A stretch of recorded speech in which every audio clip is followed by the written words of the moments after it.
Assalamualaikum warahmatullahi wabarakatuh. Innal hamdalillah nahmaduhu wa nasta'inuhu wa nastahdihi wa nastaghfiruh wa natubu ilaihi wa natawakkalu alaihi wa na'udzu billahi min shururi anfusina wa sayyiati a'malina may yahdihillahu fala mudilla lahu wa may yudlil fala hadiya lahu. Allahumma salli wa sallim wa barik ala Muhammad wa ala ali Muhammad kama sallaita wa sallamta wa barakta ala Ibrahim wa ala ali Ibrahim fil alamin innaka Hamidum Majid. Amma ba'd. Alhamdulillah, tuan-tuan dan puan yang dimuliakan sekalian, Faris Misbah, Amir Shah, Amir Hamzah, ahlan wa sahlan, barakallahu fikum. Sekejap je kuliah kita malam ni Zul Hari Zainuddin, barakallahu fikum. Sekejap saja kuliah kita malam ni, tolong share dengan teman-teman yang lain. Ya, selamat menyambut Maulid Rasul, Rafi'ah Muhammad Yasin Nazilan Nazri, ahlan wa sahlan. Barakallahu fikum. Nur Rafiqah Abu Auni, ahlan wa sahlan. Jadi renungan kita pada malam ni adalah ayat yang ke-21 dari surah Al-Ahzab, iaitu firman Allah Subhanahu wa taala. Al-Salam jadi Abu Bakar. Firman Allah Subhanahu wa taala, a'udzubillahi minasyaitonir rajim. Laqad kana lakum fi Rasulillahi uswatun hasanatun liman kana yarjullaha wal yawmal akhir wa dzakarallaha katsira. Sadaqallahul azim.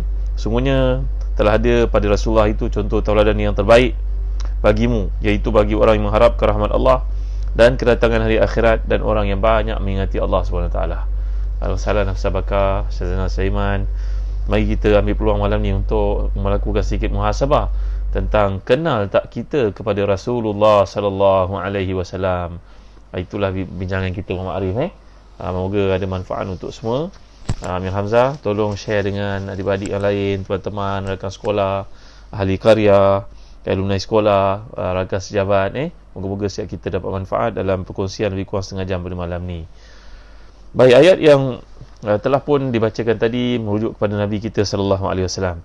Jadi setiap umat di dunia ni mempunyai tokoh-tokoh yang mereka sanjung, mereka puja, mereka agungkan pagi, petang, siang, malam.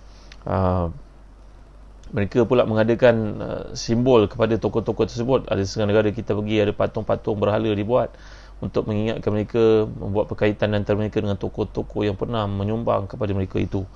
Tapi tuan-tuan dimuliakan sekalian, bila kita kaji mana-mana tokoh yang ada dalam dunia, kita dapati mereka merupakan orang yang hauskan darah. Banyak nyawa yang telah pun mati di tangan mereka ketika mereka berusaha untuk menegakkan ideologi mereka. Sebutlah tokoh-tokoh mana sekalipun di timur, di barat, yang disanjung, dipuja, dipuji oleh umat yang terkemudian, oleh mereka yang menyokong gagasan mereka. Tapi apa yang Allah SWT nyatakan melalui ayat ni, kita dapat lihat, laqad kana lakum fi Rasulillahi uswatun hasanah liman kana yarjullaha wal yawmal akhir wa dzakarallaha katsira. Terima kasih Mas Najwa. Terima kasih Nuraini Abdul Rahman yang mulia Tengku Murni ya. Jadi bila kita menceritakan tentang Rasulullah SAW, baginda adalah seorang yang ummi. Tapi umminya baginda bukan macam ummi kita. Umminya Rasulullah SAW, iaitu Nabi seorang yang tidak diberi kemahiran baca dan menulis, adalah untuk menunjukkan keagungan kedudukan Nabi SAW, supaya tak dikata orang kemudian bahawa Nabi seorang yang terpelajar dan telah pun mengkaji, membaca ataupun berguru dengan sesiapa di kalangan orang yang terkemuka di timur, di barat, di Rom, di Parsi yang ada pada masa itu. Tak ada. Nabi SAW dilahirkan Allah SWT dengan keadaan ummi, yang merujuk kepada tidak boleh membaca, tidak boleh menulis, kerana semua yang disampaikan itu seolah-olah hati Nabi ini merupakan wadah yang menerima segala yang sampai dari wahyu itu untuk disimpan dan disampaikan kepada kita semua, tuan-tuan dimuliakan Allah sekalian. Assalamualaikum, saya Hanif, Kamarudin NA, barakallahu fikum. Jangan lupa share pada teman-teman yang lain ni. Jadi tuan-tuan dimuliakan Allah sekalian, Aminah, ibu kepada Nabi SAW, telah pun berkata, ketika aku mengandungnya, aku tidak merasa aku sedang hamil. Baru saja dia keluar dari perutku, ia bersujud di atas muka bumi. Ini seperti disebut oleh Al-Imam Suhaili dalam Raudhul Unuf. Begitu juga disebut oleh Al-Imam dalam Sirat Ibn Hisham, pengarang, iaitu Al-Imam Ibn Hisham menulis tentang Nabi kita SAW, kelahiran baginda sallallahu alaihi wasallam. Pada malam sebelum kelahirannya, ibu Nabi ini telah bermimpi melihat cahaya keluar dari dirinya menerangi istana raja di Syria. Dan jauh sebelum ibu ini melahirkan Nabi SAW, bapanya telah pun wafat, meninggalkan alam dunia ini, meninggalkan baginda SAW, lahir dalam keadaan yatim. Dan kasih sayang ibunya pun tak berlangsung lama, kerana Allah telah mentakdirkan ibu itu wafat pada usia Nabi SAW baru usia 4 tahun. Dan tinggallah baginda SAW sebagai seorang sebatang kara sebelum diambil alih tanggungjawab itu datuknya Abu Talib, yang juga akhirnya wafat digantikan dengan Abu Talib. Maka semua ini adalah menunjukkan kepada kita bahawa hikmatullah, hikmat yang Allah jadikan, bahawasanya Nabi SAW mendapat tarbiyah langsung daripada Allah Subhanahu Wa Taala. Seperti kebiasaan orang-orang Arab, dan saya pernah ceritakan dalam Facebook ini, seperti disampaikan oleh Puan Aisyah Kasim, Hafizahullah, menceritakan bagaimana pentingnya anak-anak pada hari ini dibawa ke kampung untuk interaksi dengan alam sekeliling, tanahnya, pokoknya, haiwannya. Jangan bagi binatang bisa saja sudahlah tuan-tuan. Katak tu untuk dipegang, supaya anak itu mengerti bagaimana katak ni merupakan satu makhluk yang Allah jadikan paling banyak zikirnya. Semut kena gigit sikit biasa, supaya dia mengetahui pernah ada cerita pada zaman Nabi yang terdahulu, bahawasanya seorang Nabi lalu di sebuah busut, semut itu menggigitnya, maka Nabi tersebut telah merintahkan agar dibakar semut yang terdapat dalam lembah itu. Akhirnya Allah SWT mewahyukan kepada Jibril untuk menyampaikan kepada Nabi itu, bukan Rasulullah, Nabi sebelum Rasulullah SAW. Ya, Puan Fatimah Wati, barakallahu fikum, lama tak nampak kat sini. Zaliha Saman, barakallahu fikum. Jadi apa yang berlaku, Allah telah mewahyukan kepada Nabi tersebut, adakah engkau membakar satu umat yang kerja menyembah Allah SWT, menyebut, berzikir padanya, disebabkan kesalahan seekor sahaja dari kabilah tersebut? Allahu Akbar, Masya Allah, Tabaraka wa Ta'ala. Jadi begitu juga kehidupan Nabi sewaktu kecilnya.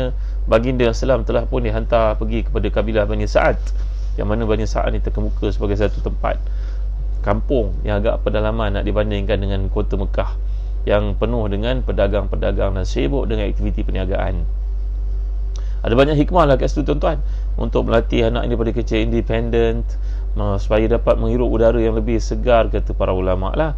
Dapat makan makanan kampung, dapat berinteraksi dengan kampung, dapat bercakap dengan bahasa Arab yang fasih, kemudian dapat melihat alam sekeliling, interaksinya dengan segala yang ada, sama ada makhluknya, ternakannya, ataupun pokok-pokoknya, manusianya. Kerana orang kampung lebih banyak masa nak dibandingkan dengan orang bandar. Tengok orang bandar, semua benda bayar je. Pergi klinik bayar, pergi hospital bayar.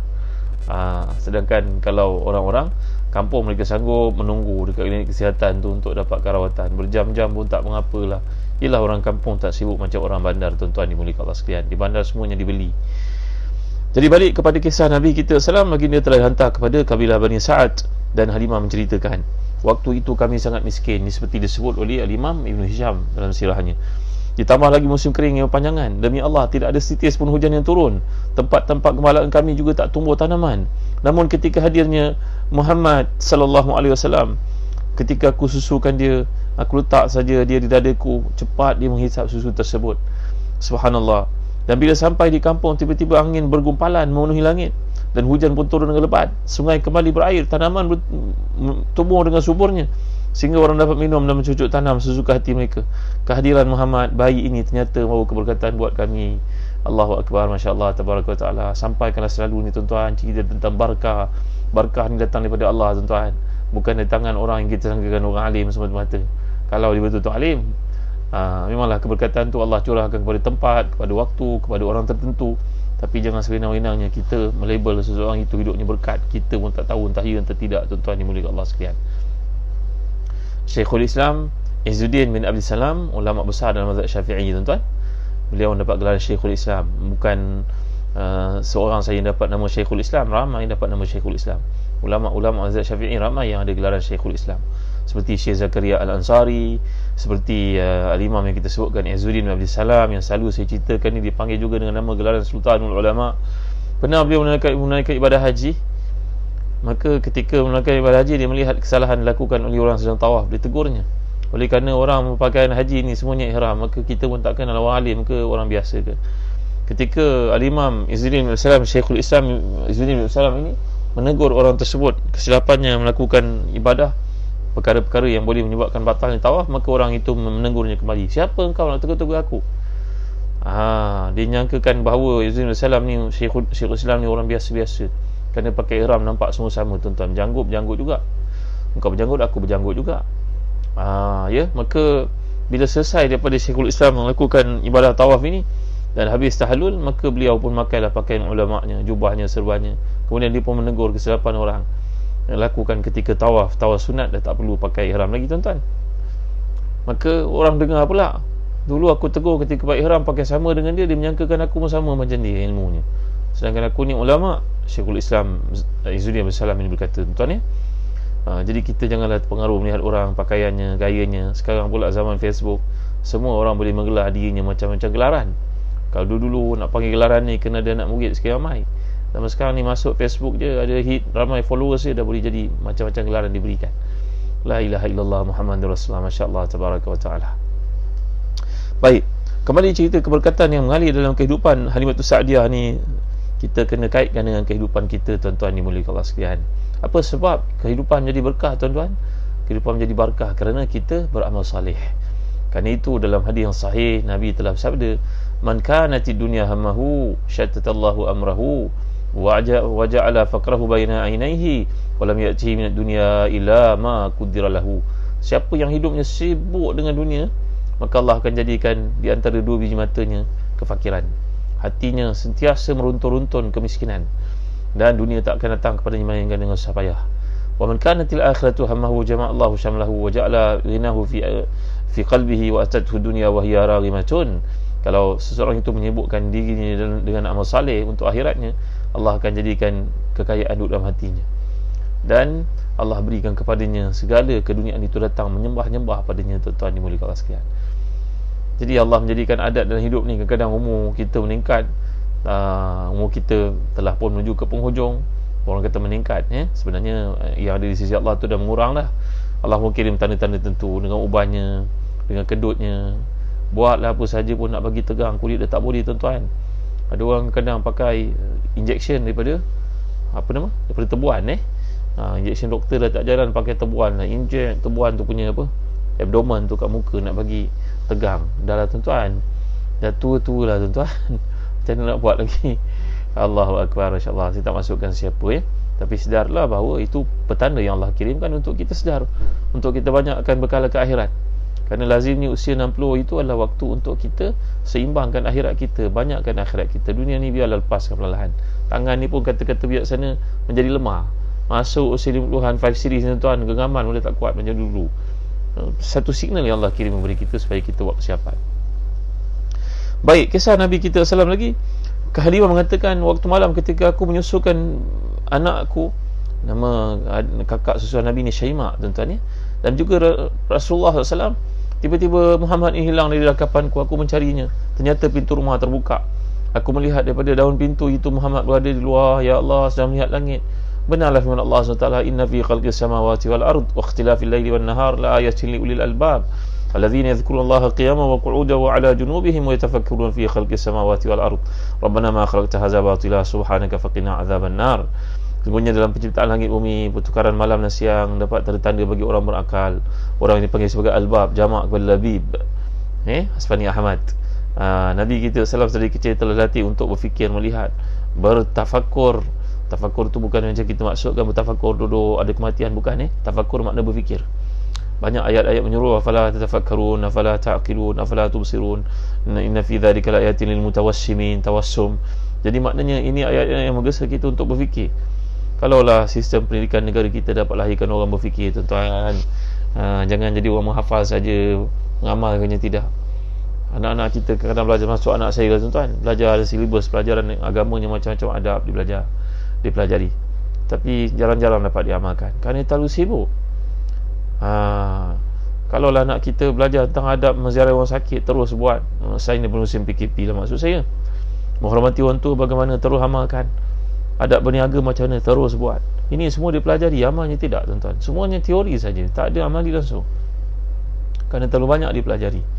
Kadang kita belajar benda kita pun tak tahulah apa pasal kita kena belajar. Geografi ibu negara Argentina, apa pasal, apa kaitan dengan kita? Banyak sangat benda yang tak perlu kita tahu pun dimuatkan dalam fikiran kita, sampai kita benda yang patut kita buat kita tak sempat nak buat. Matematik kita belajar daripada kecil-kecil, dia satu belajar dah macam 3 kata 5 kita belajar dulu, tuan-tuan. Sianya, zalimnya pada anak-anak. Allahu Akbar. Tak boleh cakap banyak, tuan. Cikgu-cikgu kita banyak kerja, cikgu-cikgu kita banyak menjalankan tanggungjawab. Tapi kita perlu memikirkan semula silibus pelajaran terlalu berat untuk anak-anak ni, tuan. Yalah, musim cuti nak sempat untuk melihat pelajaran anak. Kenapalah berat sangat pelajaran kau dalam air? Allahu Akbar, la ilaha illallah, masya-Allah tabaraka wa taala. Tak sempat kau nak beramal ni. Macam-macam benda kau belajar dimuatkan sampai belah-belah subjeknya, apa cerita ni, tuan-tuan dimuliakan Allah sekalian. Baik. Bayangkan anak usia 2 tahun telah merenung, melihat kejadian langit dan bumi, bintang, awan, bulan dan sebagainya. Maka ibu ni berkata, wahai anakku Muhammad, masuk nak. Waktu malam ni bahaya untuk kau berada di luar, ada binatang buas, serigala, ular dan sebagainya. Aku pun membawanya masuk kembali. Tak berapa lama selang aku tertidur, dia keluar lagi, melihat lagi ciptaan langit dan bumi. Memang satu benda yang luar biasa kelihatan pada budak-budak kecil macam tu, mampu merenung kejadian alam yang hebat. Itulah Nabi kita sallallahu alaihi wasallam, tuan-tuan dimuliakan Allah sekalian. Suatu kecilnya ketika Nabi kita pergi bermain dengan kakak dan abang susunya, tiba-tiba datanglah 2 orang lelaki yang tegap, menangkapnya, membaringkannya, melakukan satu padanya operation di dadanya. Berlarilah abang kakak itu mendapatkan ibunda mereka dan bapa memberitahu, adik Muhammad ditangkap 2 orang lelaki yang tegap, kami tak mampu apa, mari tengok ayah ibu. Mereka berlarian mendapatkan Muhammad sallallahu alaihi wasallam. Tiba-tiba bila sampai, telah pun tamat perkara tersebut disaksikan oleh abang kakaknya. Mereka hanya bertanya kepada Nabi Muhammad SAW, tidak ada apa yang berlaku kecuali mukanya pucat. Itulah proses pembersihan hati yang berlaku kepada Nabi SAW beberapa kali dalam hidup baginda sallallahu alaihi wasallam. Kali yang berikutnya ketika Nabi nak melakukan Isra' Mi'raj, maka Allah datang mengutuskan malaikatnya untuk membersihkan hati Nabi SAW bagi menunjukkan kepada kita pentingnya tazkiyatun nufus. Ada setengah daripada kita tak setuju nama tasawuf, mengatakan nama yang betulnya tazkiyatun nufus. Wa nafsi ma sawaha, bagaimana Allah menyatakan dalam surah Al-Mu'minun sebagai contohnya, qad aflaha man zakkaha. Bagaimana Allah menyatakan walladzina hum lizakati fa'ilun. Setengah mereka mengatakan zakat dan surah Al-Mu'minun ini adalah merujuk kepada zakat hati. Setengah mereka mengatakan demikian kerana ayat itu turun pada zaman Mekah, belum ada lagi kewajipan zakat pada masa itu, kata sebahagian daripada mereka. Jadi tuan-tuan dimuliakan Allah sekalian, ini namanya tazkiyatun nufus ke, tasawuf ke, akhlak ke, semuanya menjurus kepada idajun, semuanya menjurus kepada pembaik pulihan diri, peningkatan diri supaya ada ikhlas dalam satu perkara yang kita lakukan, tuan-tuan dimuliakan Allah sekalian. Jadi untuk menjauhi riak sebagai contohnya, kata Syekhul Islam Izzuddin bin Salam, riak ini maksudkan dalam melakukan satu amal ni, tuan-tuan, melakukan amal yang 3 bentuk. Ada ibadah yang kita kena buat sembunyikan daripada orang lain. Contohnya apa? Contohnya macam qiyamul lail, contohnya puasa. Disebut dalam kitab beliau yang bertajuk Fatwa Syekhul Islam Izzuddin bin Salam. Ini bukunya. Saya sukalah kongsi dengan tuan-tuan, walaupun sebahagian tuan-tuan boleh baca Arab, sebahagiannya tak boleh. Tengok ni.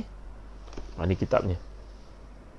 Kitab Syekhul Islam Izzuddin bin Abi Salam dalam bab fatwa beliau mengatakan bahawa al-amal lati tutrak li ajli khawfi riya' fal amal thalathatu aqsam. Ada amalan yang kita kena elakkan daripada dilihat manusia, bagi mengelakkan riya' timbul dalam diri. Kata Syekhul Islam Syekh Izzuddin bin Abi Salam, perkara pertama yang kita kena sembunyikan adalah contohnya dalam kita berzikir, kita berdoa, kita bersalawat, kita qiyamul lail. Ini kita kena sembunyikan daripada orang, kerana takut riak kat situ. Yang kedua, ada ibadah yang memang disuruh kita untuk tunjukkan kepada orang. Contohnya apa, tuan? Ada ibadah kena tunjuk kepada orang? Ya, ada. Nombor satu namanya azan. Takkan nak azan perlahan pula. Kenapa nanti takut riak? Tak, azan kuat-kuat.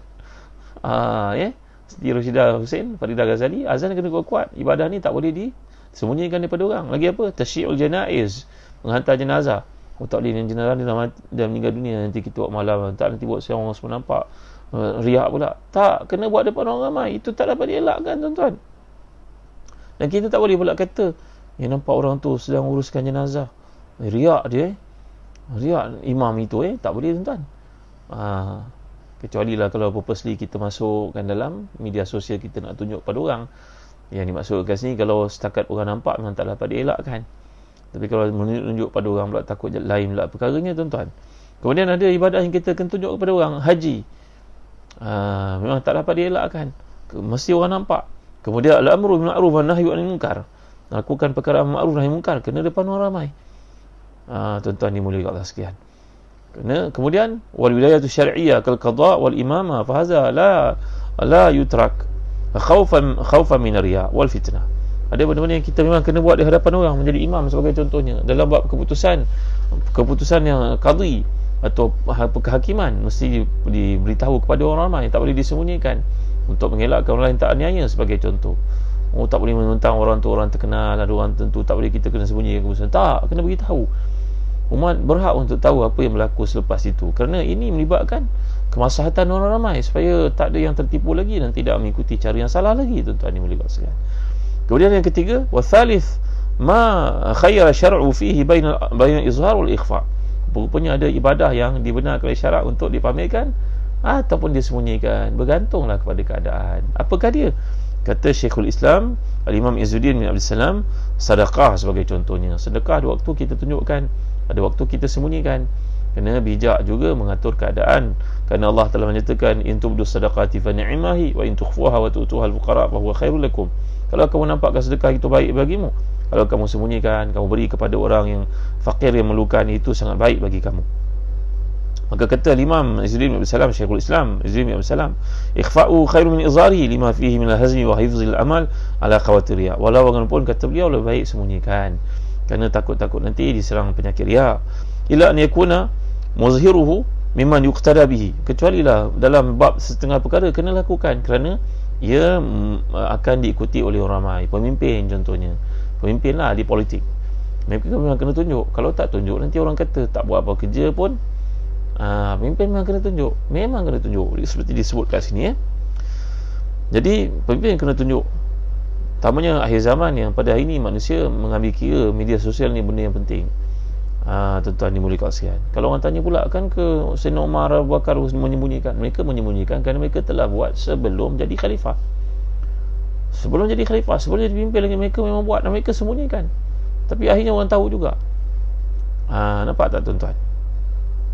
Baik, dan pada ini hari zaman fitnah, maka pemimpin-pemimpin kena tunjukkan mereka buat kerja.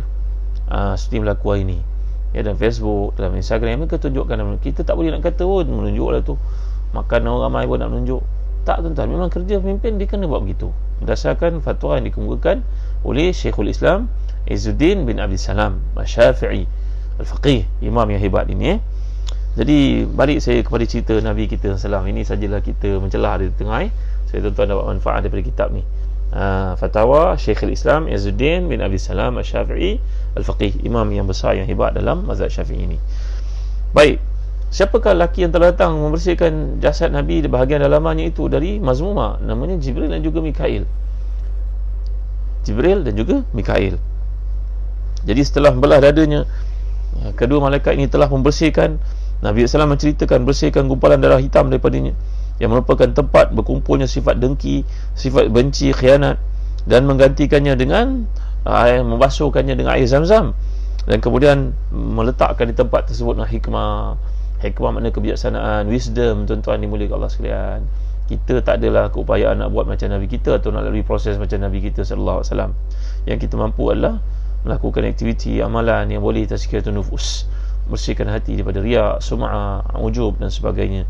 Contohnya tuan, saya selalu huraikan bab kata-kata Imam Ghazali dalam Ihya Ulumuddin, pandangan daripada Al-Imam Yahya bin Mu'az ataupun Ibn Khawas, tabi'i yang terkemuka itu, bahawa bersih hati ini berlaku dengan 5 perkara. 5 perkara je tuan-tuan.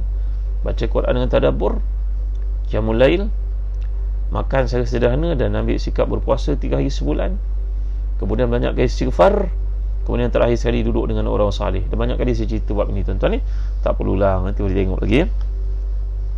Kemudian pada usia 4 tahun, baginda telah pun, ketika berlaku peristiwa ini, Halimah berasa takut dan telah menghantar Nabi pulang kepada Aminah. Aminah mengatakan, wahai Halimah, jangan kau takut, memang bayi ini punya kelebihan, teruslah menjaganya. Maka Halimah telah pun meneruskan penjagaan itu sehingga usia Nabi 4 tahun. Kemudian Nabi pun dipulangkan kepada ibunya Aminah. Tuan-tuan dimuliakan sekalian, bila berada di Mekah, seperti yang diceritakan, kemudian ibunya telah membawa menziarahi pusara ayahanda. Dan perjalanan itu, bondanya telah pun wafat di tempat namanya Abwa. Tuan-tuan dimuliakan sekalian, lalu Nabi pun dibawa pulang oleh pembantunya ataupun pengasuhnya yang bernama Ummu Aiman radhiyallahu anha itu. Ia serahkan kepada datuk Nabi bernama Abdul Muttalib. Peristiwa yang kita semua tahu. Di Mekah ketika Nabi masih lagi berusia remaja seperti itu, Nabi sering kali mendengar bunyi orang beri salam kepadanya. Beliau menoleh kiri kanan tapi tidak melihat. Kemudian bila telah lantik menjadi Rasul, menjadi Nabi selepas itu, kira-kira 15 tahun selepas itu, barulah 20 tahun selepas itu, barulah Rasulullah SAW tahu bagaimana yang beri, siapa yang beri salam kepadanya merupakan batu dan juga pokok-pokok yang ada di Mekah. Kerana Nabi-Nabi Allah Subhanahu Wa Taala, mereka mendapat kelebihan, boleh bercakap dengan keliling benda, semua beri salam kepada mereka. alaihi wassalatu wassalam. Pada usia 25 tahun, baginda telah pun menjadi satu ikutan kepada orang-orang muda di Mekah dengan akhlaknya yang sangat terpuji dan dipanggil dengan nama Muhammadul Amin.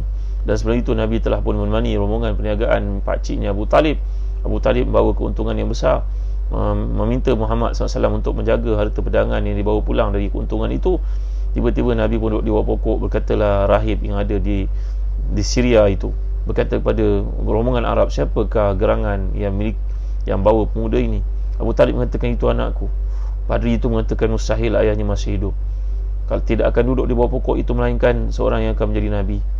Bawalah dia pulang dengan segera sebelum apa-apa kaum Yahudi. Tuan-tuan, ada orang mengatakan pokok ni terletak kat Jordan. Saya pernah bawa tuan-tuan, kalau tuan-tuan nak pergi travel nanti, nak pergi Baitul Maqdis, mari pergi dengan kami Zahazan Travel. Adalah promosi sikit. Terima kasih kepada penaja Zahazan Travel. Sebelum terlupa saya nak beritahu kepada tuan-tuan, ada tuan-tuan dapati kuliah ni ada manfaat, tolonglah sokong kami Kami belum boleh travel lagi tuan-tuan. InsyaAllah rombongan pertama pergi ke Mekah buat umrah pada bulan 11 nanti insyaAllah. Tuan-tuan yang nak pergi dengan kami, sila bersedia. Sfani Ahmad dan sahabat semua, ada ramai yang call saya, WhatsApp saya. Terima kasih. InsyaAllah rombongan kami akan melepas tamu bulan 11 nanti.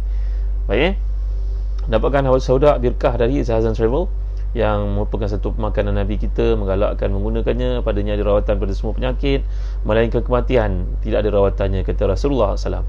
Ambillah Hawa Sauda pada musim yang penuh dengan ujian ni, crucial time ni tuan-tuan, dengan wabak dan sebagainya, sebagai satu ikhtiar. Kerana Nabi nyatakan padanya ada rawatan pada semua penyakit melainkan kematian, iaitu Habatul Sauda, Habatul Barakah. Bismillahirrahmanirrahim.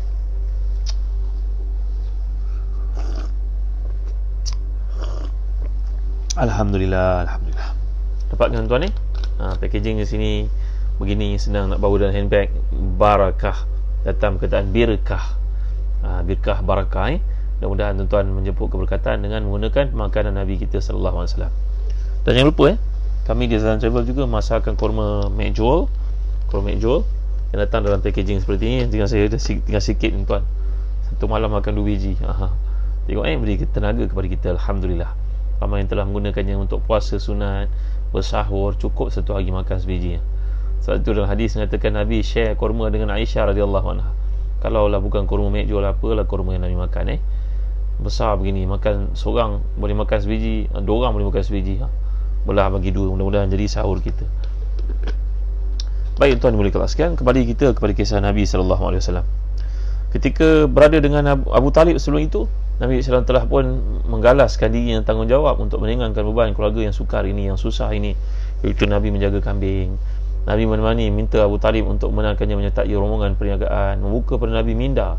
Nabi bukan ahli perniagaan. Kalau orang kata Nabi seorang businessman, itu tak betul tuan-tuan. Nabi berniaga hanya untuk mengetahui prinsip-prinsip perniagaan, pendedahan, expose kepada perkara-perkara ini supaya Nabi boleh membetulkan apa-apa silap laku yang dibuat oleh para peniaga. Kalau kita sekarang ni nak ajak orang berniaga, nak masuk saham, biar betul-betul lah tuan-tuan, tak payahlah cerita Nabi ahli perniagaan. Nabi tahu prinsip perniagaan sallallahu alaihi wasallam. Tapi nak kata lebih-lebih, tak payahlah tuan-tuan, itu over namanya. Dekat ke hotel, dekat insya-Allah nanti kami akan maklumkan, update kan. Baik, kembali kepada kisah Nabi SAW. Kemudian pada usia 25 tahun Nabi telah melanjutkan lagi aktivitinya untuk membantu keluarga yang menyaranya, iaitu Abu Talib. Maka Nabi telah pun memegang satu tanggungjawab besar, membawa perniagaan Khadijah radhiyallahu anha yang akhirnya berkahwin dengan Rasulullah SAW. Khadijah Ummul Mukminin ini merupakan seorang businesswoman, seorang business person yang hebat.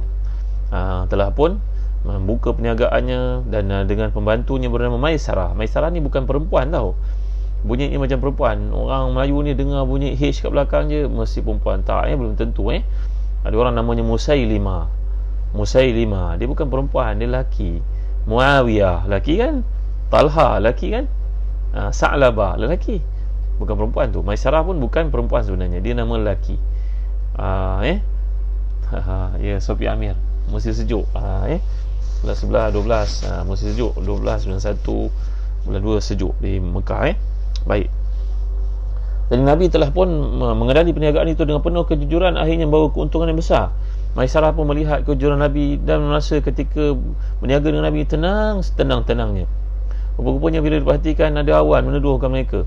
berita ini terus disampaikan kepada majikannya, iaitu Khadijah radhiyallahu anha. Dan Khadijah tanpa bertangguh lagi telah mengusahakan untuk berkahwin dengan Rasulullah SAW. Bagi tuan-tuan, dalam Islam ni kalau tak salah pun orang perempuan minang orang lelaki. Kita orang Melayu je kadang-kadang gunakan patah yang lebih, pergi cari timba lah, apalah, asalkan lelaki tu bagus, tak kisahlah perempuan pinang lelaki pun, kan gunakanlah cara yang betul, proper channel, seperti berlaku dalam kehidupan Nabi SAW. Maka keluarga Khadijah yang sangat santun ini telah pun menghantar rombongan kepada Abu Talib. Abu Talib telah minang, dan berlaku satu dialog yang sangat indah disebut Ibn Hisham. Cantik, antara ayat yang saya ingat ni, ketika Nabi SAW meminang keluarga Nabi, keluarga Abu Talib meminang Khadijah radhiyallahu anha, maka dia berkata kata-kata yang sangat indah. Sunat kita bercakap baik-baik dengan bakal pasangan. Ada doa malam pertama, tahu tak? Doa kalau kita bawa helper datang ke rumah, supaya dia tak mencuri. Tahu tak doanya apa? Ada tahu? Tahu tak? Nak belajar doa ni. Saya rasa kita pernah belajar doa ni. Ustaz Syafiq Murad ada catatkan doa ni. Bagi mereka yang belum masuki Telegram sahabat Ustaz Zahazan, tolong masuk Telegram sahabat Ustaz Zahazan. Ada doa tu kita pelajari. Tak apalah saya sebut sekali lalu. Kalau kita beli kenderaan baru ke, samalah. Kita ada helper baru ke, kita berkahwin malam pertama ke, sebelum bersama baca doa ni. Tak tangan kita di atas ubun-ubun isteri tu supaya ijab kabul. Jangan masa bertunang pula, belum jadi mahram kita, belum jadi pasangan kita lagi, belum halal untuk kita pegang lagi. Pegang atas ubun-ubunnya wanita salihah ini dan bacakan doa, Allahumma inni as'aluka khairaha wa khaira ma jabaltaha alaihi wa a'udzubika min syarriha wa syarri ma jabaltaha alaihi. Ya Allah, aku mohon kebaikannya dan segala kebaikan yang kau jadikan padanya. Aku mohon perlindungan daripadamu terhadap keburukannya, kejahatannya dan segala yang terdapat padanya. Ialah manusia tak perfect kan tuan-tuan. Kalau kita beli kereta pun, dulu kalau dekat Kelantan, ramai orang berjumpa dengan Tok Guru Pasir Tumbuh, kan? Di Kelantan ramai Tok Guru tuan-tuan. Mereka jumpa dengan Tuan Guru Haji Hashim sebagai contohnya untuk minta doa bila beli kenderaan baru. Maka Tuan Guru baca doa ni. Tuan Guru ni Aziz dulu pegang pada kereta itu dan baca doa, Allahumma inni as'aluka khairaha wa khaira ma jabaltaha alaihi wa a'udzubika min syarriha wa syarri ma jabaltaha alaihi. Allah, aku mohon perlindungan kepadamu, aku minta kebaikannya, segala kebaikan padanya. Aku mohon perlindungan kepadamu dari segala kejahatan, kekurangannya dan segala apa yang ada padanya. Ada doanya tuan-tuan. Baik. Jadi kembalilah kepada kisah Nabi kita sallallahu alaihi wasallam. Nabi pun dalam ayat yang kisah yang sampai kepada kita daripada Ibn Hisham, Abu Talib berkata ayat yang indah, wa in kana fil mali khullan fa inal mala syai'un musa'arun wa fitnatun za'ilatun. Kata-kata yang sangat indah. Dia berkata bahawa sungguhnya walaupun Muhammad ini SAW kurang daripada harta, sudut harta, tetapi harta merupakan pinjaman yang akan luput, yang akan hilang. Tapi akhlaknya sangat hebat sekali. Pujian Abu Talib kepada anak saudaranya sendiri. Kita ni dalam hidup tuan-tuan, kalau isteri kita cerita kebaikan seseorang, cerita kebaikan suami, menandakan memang suami itu perfect, baguslah tuan-tuan. Kalau ibu kita cerita tentang anak saya ni memanglah rajin, rajin belajar waktu malam, tahajudnya, ya Allah, maka insya-Allah kata-kata itu betul tuan-tuan. Yang malangnya kalau orang bertanya pada anak, nampak bapaknya hebat tapi rumah bagaimana? Maka nanti jawapan yang tak elok, tak enak dia dengar pula tuan-tuan. Kerana salah satu sebabnya suka membuka aib orang, maka nanti Allah akan buka aib kita walaupun kita kat rumah terbuka aib. Orang rumah buka aib kita sendiri. Seperti disebut dalam hadisnya tuan-tuan, jangan buka aib orang. Baik, kembali kepada kisah Nabi kita SAW lagi. Dan seperti yang pujian terhadap Nabi dengan akhlaknya, semua orang Arab mengakui perkara tersebut. Tiba-tiba bila dibangkitkan menjadi Rasulullah, mereka mengatakan ini orang gila, ini kahin, ini syair dan sebagainya. Wa ma sahibukum bimajnun. Allah sebut dalam surah Takwir ayat ke-21, wa sahibukum bimajnun. Sahabat kamu ini, teman kamu ini, Muhammad yang kamu kenal ini bukan orang gila. Kamu yang kata dia orang gila. Baik, muslim-muslimat yang hati dan dikasihi sekalian, pada usia Nabi lebih kurang 35 tahun berlaku satu banjir di Mekah, merobohkan Kaabah. Seperti disebut dalam banyak kitab sirah. Mereka orang Arab, 4 kabilah besar yang ada di bawah Quraisy itu hampir-hampir berbunuhan kerana melihat kepentingan mengangkat Hajar Aswad letakkan di tempatnya kembali. Sehinggalah tuan-tuan dimuliakan Allah sekalian, akhirnya timbul kata-kata daripada seorang yang bijak di kalangan mereka, kita tunggulah siapa yang akan jadi hakim. Biarlah orang yang masuk ke dalam Mekah, Masjid Haram pada waktu ini, dia akan menjadi hakim. Tiba-tiba yang Allah utuskan masuk adalah Rasulullah SAW. Ya Allah, semuanya setuju. radina bika hakaman, kami ridha engkau menjadi pemimpin kami, buat keputusan di kalangan kami persisian ni, wahai Muhammad. Rasulullah pun diilhamkan oleh Allah pada masa itu belum menjadi Nabi lagi, supaya membentangkan serbannya dan masing-masing mengangkat di penjuru yang 4, sehingga Hajar Aswad yang di tengah itu sampai ke paras tempat untuk letakkan. Nabi meletakkan dengan tangannya mulia. Mereka semua seronok dengan keputusan yang dibuat Nabi SAW. Kalau tidak, mereka telah pun mencelupkan tangan ke dalam darah bagi menunjukkan kesungguhan untuk berbunuh, kerana takut tanggungjawab meletakkan ataupun peranan meletakkan batu itu tidak berlaku pada mereka. Muslim-muslimat rahmati dan dikasihkan, tuan-tuan rahmati dan dikasihkan. Akhirnya pada usia 35 tahun ni juga Nabi SAW masa resah, gelisah melihat orang Arab berbunuh, orang Arab sama mereka, menipu, hidup dalam kezaliman, yang kaya menindas yang miskin, hamba-hamba dilakukan apa sahaja. Nabi berfikir mencari jalan keluar. Untuk tuan-tuan, setengah riwayat mengatakan Abu Bakar As-Siddiq menjadi jiran Rasulullah SAW selepas Rasulullah berkahwin dengan Khadijah radhiyallahu anha. Abu Bakar sering berkata kepada Nabi, wahai Muhammad, aku melihat pada kau ada kualiti sebagai kepimpinan. Aku membaca kitab-kitab samawi, aku mendapati banyak ciri itu mendapati kau, wahai Muhammad. Cubalah kau jadi Nabi.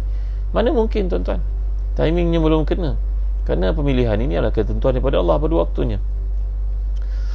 Bila Nabi berada di Wahiraq, maka datanglah Jibril AS untuk mewahyukan kepada Nabi SAW, dan kita tahu turunnya ayat surah Iqra, dan selepas itu surah Al-Muzammil. Mula-mula Nabi lantik menjadi Nabi, dan kemudian lantik menjadi Rasul, menunjukkan kepada kita pangkat Rasul lebih tinggi pada pangkat Nabi. Dan baginda ketakutan pulang ke rumah, Zamiluni, simukkan aku, kata Rasulullah SAW. Maka Khadijah radhiyallahu anha telah menenangkan Nabi dan bawa Nabi berjumpa dengan Waraqah bin Nawfal. Waraqah bin Nawfal ni beriman dengan agama Hanafiyah. Hanafiyah itu sama Hanif, itu agama Nabi Ibrahim, yang masih ada saki-bakinya, dan ada sebahagian daripada orang Arab beriman dengannya. Waraqah telah berkata, inilah merupakan Namusul Akbar, ini merupakan Jibril yang datang kepada Nabi Musa dan Nabi-Nabi sebelummu. Aku ingin bantu Muhammad kalau aku hidup pada waktu itu, kerana umat ini akan mengeluarkan kamu dari tempat ini. Adakah mereka mengeluarkan aku? Katanya Rasulullah kepada Waraqah. Waraqah berkata, ya, semua orang yang bawa risalah ini akan dihalau oleh kaum mereka masing-masing. Tapi Allah telah mentakdirkan Waraqah ini wafat sebelum Rasulullah SAW diperintahkan untuk berdakwah. Maka Waraqah bin Nawfal disebut Nabi SAW sebagai ahli syurga. Subhanallah, Masya Allah, Tabaraka wa Ta'ala. Tuan-tuan dimuliakan sekalian, inilah sepintas halu yang boleh saya sampaikan pada malam ni. Komunis memiliki ramai pengikut, jutaan pengikut di dunia. Tetapi bila jatuhnya Soviet, semua yang menyokong komunis pun meninggalkan komunis dan mencela dan mengatakan bahawa ideologi itu satu yang telah merosakkan mereka, menyebabkan mereka jadi mundur dan sebagainya, tuan-tuan. Sampai ke hari ini hanya sikit segelintir saja yang tinggal masih lagi pegang pada komunis pun terpaksa kena adaptasi dengan keperluan daripada ini. Tapi tuan-tuan pernah lihat tak seorang manusia yang diutuskan Allah SWT masuk dalam 28 peperangan sahaja, 28 peperangan, tapi yang mati di kalangan umat Islam dan juga umat kafir, yang gugur sebagai syuhada, dan juga orang kafir yang mati tak sampai bilangannya 400 orang, tak sampai 380 orang, tuan-tuan, mengikut kiraan yang dikemukakan oleh Al-Imam Ibn Hajar dalam Fathul Bari, dan disebut juga, ditarjihkan oleh Syekh Dr. Muhammad Imarah, seorang pemikir ketamadunan Islam yang hebat di Mesir, yang dipuji oleh Syekh Yusuf Qaradawi. Telah meninggal dunia Syekh Muhammad Imarah ni, tuan-tuan ya. Itu juga, tuan-tuan dimuliakan Allah sekalian, Nabi SAW telah pun berdakwah, dan pada hari Nabi menunaikan ibadah haji, 124,000 orang sahabat turut serta di tempat namanya Arafah itu, tuan-tuan dimuliakan sekalian. Kata Ibn Hajar dalam Al-Isabah, daripada 124,000 itu Nabi telah melahirkan 8,000 orang leaders, tuan-tuan ya. Nabi mengajar mereka empowerment, delegation power, beri kepada mereka peluang untuk jadi pemimpin, sehingga mereka orang Arab yang terkemuka sebagai bangsa yang dipandang oleh Rom dan juga Parsi sebagai bangsa, tiba-tiba menjadi pemimpin dunia, tuan-tuan dimuliakan sekalian. Huzaifah bin Al-Yaman masuk ke Madain dalam keadaan makan roti kering, duduk bersilang kaki, walaupun pakaiannya serba sederhana, ditunggu oleh pemimpin Parsi yang telah pun dikalahkan oleh umat Islam itu dengan pakaian-pakaian kebesaran. Tapi pakaian kebesaran tak mengubah kedudukan mereka daripada status hamba kepada raja.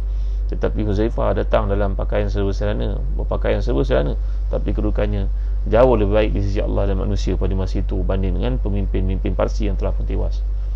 Inilah kehebatan Nabi kita SAW, tuan-tuan. 124,000 orang manusia masuk Islam. Daripada mereka 8,000 orang yang menjadi pemimpin-pemimpin hebat, general dan sebagainya, menjadi mufti, menjadi qadhi, menjadi apa, tuan-tuan dimuliakan sekalian. Mujahid menjadi pemimpin, amir dan sebagainya. Subhanallah, masya-Allah. Walaupun 28 kali berperang, tapi cuma yang mati di kalangan umat Islam dan juga bukan Islam cuma 380 orang, tak sampai, tuan-tuan.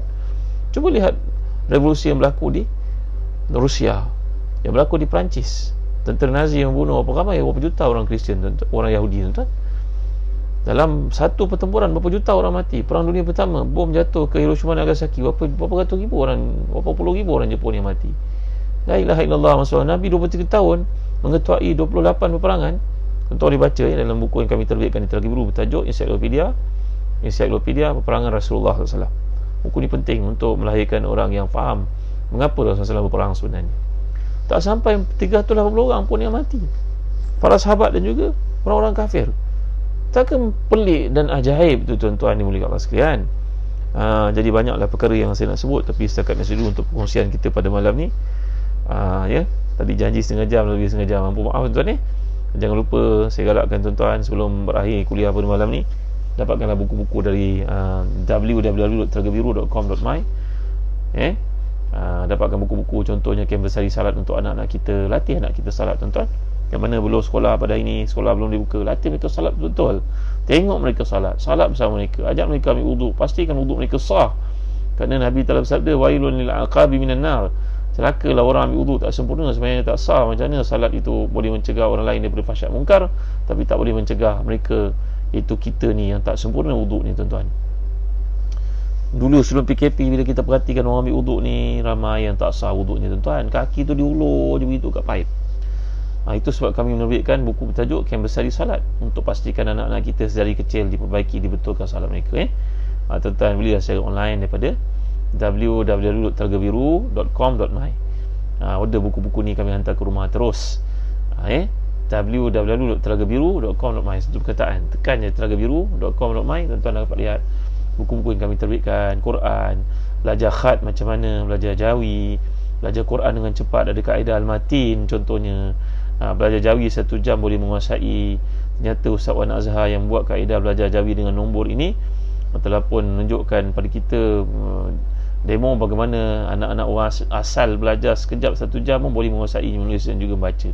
Ibu bapa mereka, orang-orang bukan Islam, belajar sekejap boleh baca dan boleh menulis jawi dengan baik. Tak adalah kita rasa pelik orang dekat Kelantan tu boleh tulis batu nisan, dia merupakan seorang bukan Islam. 20 tahun dah. Berapa ramai macam tu, tuan boleh baca jawi dengan baik. Mudah-mudahan apa yang dilakukan ni ada kebaikan padanya. Terima kasih, tuan. Tolong sampaikan video kepada sahabat-sahabat kita yang tak sempat menontonnya bersama pada malam ni. Moga-moga manfaat padanya. Ya, moga-moga apa yang kita pelajari ni akan bantu kita di sana nanti. Kenang daku dalam doamu. Jadi setakat ini saja dulu, sama kita tangguhkan dengan baca suratul Asr tasbih kafarah. Bismillahirrahmanirrahim. Wal 'asr innal insana lafi khusr illa alladhina amanu wa 'amilus salihat wa tawassaw bil haqq wa tawassaw bis sabr. Subhanakallahumma wa bihamdik, asyhadu an la ilaha illa anta, astaghfiruka wa atubu ilaik. Alhamdulillah rabbil alamin, wassalatu wassalamu ala asyrafil anbiya'i wal mursalin sayyidina wa maulana Muhammadin wa ala alihi wa sahbihi ajma'in. Allahumma ighfir lana dhunubana wa liwalidina warhamhum kama rabbana shighara wa li jami'i masyayikhina wa li jami'i ashabil huquq alaina minal muslimina wal muslimat wal mu'minina wal mu'minat bi rahmatika ya arhamar rahimin. Allahumma inna na'udzubika min jahdil bala' wa darki syaqa' wa su'il qada' wa syamatatil a'da'. Allahumma inna na'udzubika minal baras wal junun wal juzama min sayyi'il asqam. Allahumma inna na'udzubika min zawali ni'matik wa tahuli 'afiyatik wa fujaati niqmatik wa jami'i sakhatik. Tahassanna bi zil 'izzati wal jabarut wa atasamna bi rabbil malakut wa tawakkalna 'alal hayyil ladzi la yamut. Isrif 'anal adza, isrif 'anal adza, isrif 'anal adza, innaka 'ala kulli syai'in qadir. Rabbana atina fid dunya hasanah wa fil akhirati hasanah wa qina azaban nar. Wa sallallahu ala sayyidina Muhammad wa ala alihi wa sahbihi wa baraka wasallam. Alhamdulillahirabbil alamin. Taqabbalallahu minna wa minkum. Kita jumpa lagi, tuan, pada malam esok insya-Allah. Sallallahu ala sayyidina Muhammad wa ala alihi wa sahbihi wa baraka wasallam. Walhamdulillahirabbil alamin. Wa barakallahu fikum. Atrukukum tahta riayatillah wa hifzi. Saya tinggalkan tuan-tuan semua bawah jagaan kasih sayang, perhatian daripada Allah. Dialah sebaik penjaga. Jumpa lagi esok, tuan-tuan, insya-Allah. Jangan lupa tahu ziarah www.telagabiru.com.my untuk mendapatkan buku-buku terkini. Dan juga jangan lupa dapatkan Habat Sauda jenama Birka dari Zazan Travel, dan juga korma Mekjol dari Palestin yang bersayap besar ni, tuan-tuan, dari Zazan Travel. Terima kasih bagi tuan yang menunaikan ibadah umrah. InsyaAllah tak lama lagi kami akan buka dan mulakan perjalanan pada bulan 11. InsyaAllah. Yang telah pun berdaftar, tunggu jangan lupa hubungi Zazan Travel untuk mengetahui perkembangan yang selanjutnya. Sekian. Assalamualaikum warahmatullahi wabarakatuh.